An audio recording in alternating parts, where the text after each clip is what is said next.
की बात मैंने आपको बताया था, उसके आगे लिखा हुआ है कि जो कोई भी इसमें से बिना जाने अनुचित रीति से खाता है या पीता है, वो अपने ऊपर क्या करता है, दंड लेकर आता है। और ऐसा करने के कारण बहुत से बीमार हैं और बहुत से सो गए।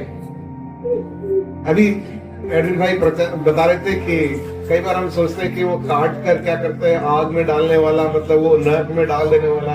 परमेश्वर का वचन कभी भी हमारे जीवन के अंदर उन बातों को नहीं बोलता है कि अगर किसी ने आकर इस रोटी में से और इस दाखरस में से पी लिया तो वो यहाँ से बाहर निकलते से उसके अंदर से फोड़े उगना चालू हो जाएंगे और घर जाते जाते कार्यक्रम हो जाएगा। उसके पीछे के अर्थ को समझना जरूरी है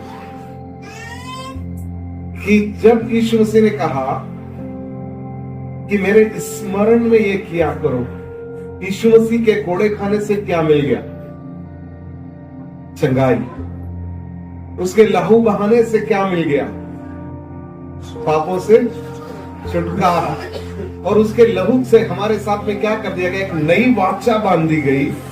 और उस वाचा में अब मैं और आप आदम की वंशावली से नहीं है, परंतु हम परमेश्वर की वंशावली में आ गए। हालेलुया। अब जो कुछ भी परमेश्वर का है वो सब कुछ मेरा और आपका हो गया है। जब हम मेज के पास आते हैं तो हमको याद क्या करना है कि मेरे लिए मेरे यीशु मसीह ने क्या कर दिया, उसका मैं अधिकारी। मैं कई बार, हमको बहुत सालों से कई बार ये सीखने को मिला कि जब मेज के पास आ रहे हो तो आंसू बहाते हुए आओ, ये जानकर कि मेरा यीशु मसीह के सिर पर कांटों का ताज रखा गया था, कितना दर्द हुआ होगा। उसके हाथों में कीलें ठोकी गई थी तो कितना दर्द हुआ होगा, है ना। उसके मुंह पे थूका गया होगा तो कैसा वो फील कर रहे होंगे। उनके पीठ पर जब कोड़े बरसाए जा रहे थे तो पूरा मांस बाहर आ जा रहा था। मतलब वो सब कुछ यीशु मसीह ने क्रूस के ऊपर पूरा कर दिया। और इसीलिए यीशु मसीह ने कहा मेरा मांस वास्तव में खाने की और मेरा लहू वास्तव में पीने की वस्तु है। यदि कोई मेरे लहू में से ना पिए और मेरे मांस में से ना खाए तो उसका मेरे साथ में कोई रिश्ता नहीं है। दैट मीन्स कि जो कुछ भी यीशु मसीह ने कर दिया है, उससे जो मिल गया है, अगर मैं उसको रिसीव नहीं कर रहा हूं तो मेरा और परमेश्वर का कोई लेन देन नहीं। हालेलुया।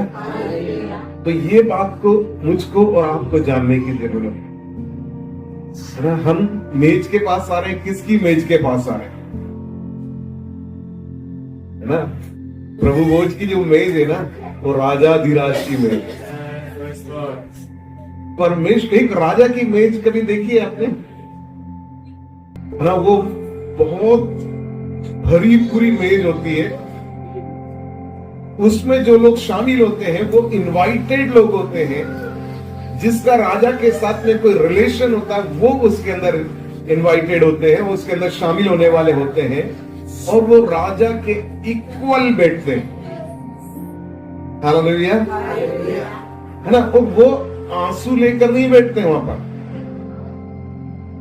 वो आनंद के साथ आते हैं, है ना। वो जब उसमें से लेते हैं तो वो राजा के साथ में उसकी सब बातों के भागी होते हैं।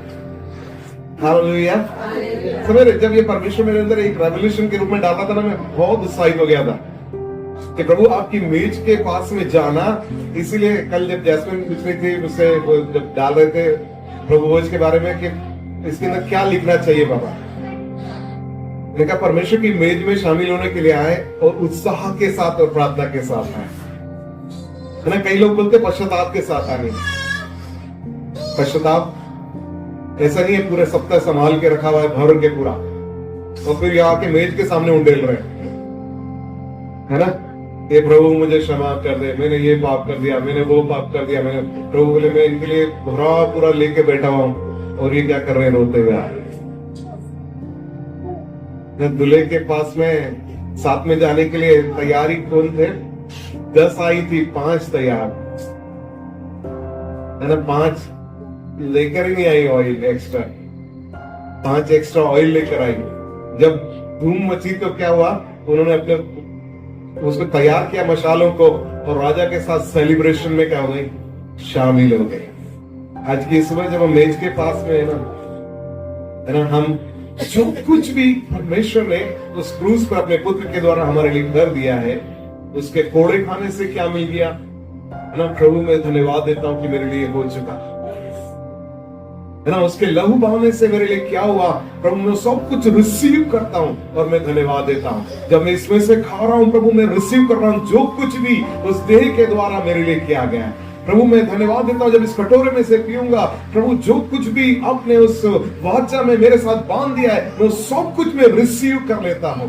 ऐसे एक एटीट्यूड के साथ में इसके पास में आने की, हालेलुया है ना। हमारी मेज पे अगर हमारे बच्चे आकर बैठे और वो बड़े आंसुओं के साथ में आकर बैठे, तो हमारे लिए वो भोज आनंद का भोज नहीं होगा, है ना। परंतु वो जॉयफुल है ना। मोना जब कुछ स्पेशल बनाती है तो बच्चे खुशबू आते रहती है, तो वो टेबल का आकर बैठते हो, बोले वाह आज तो बहुत स्पेशल है ना। और फिर मोना खुद का खाना भूलकर उनके लिए गरम गरम बना के और लाला कर देना चालू कर देते हैं। हालेलुया है ना। परमेश्वर को हमारे लिए ऐसे ही भोज तैयार करना पसंद है। इसलिए दाऊद बोलता है कि वो मेरे शत्रुओं के सामने मेरे लिए क्या करता है, मेज बिछाता है ना। राजा की मेज पर बैठे हुए लोगों के ऊपर शत्रु नजर भी नहीं उठा सकता। हालेलुया।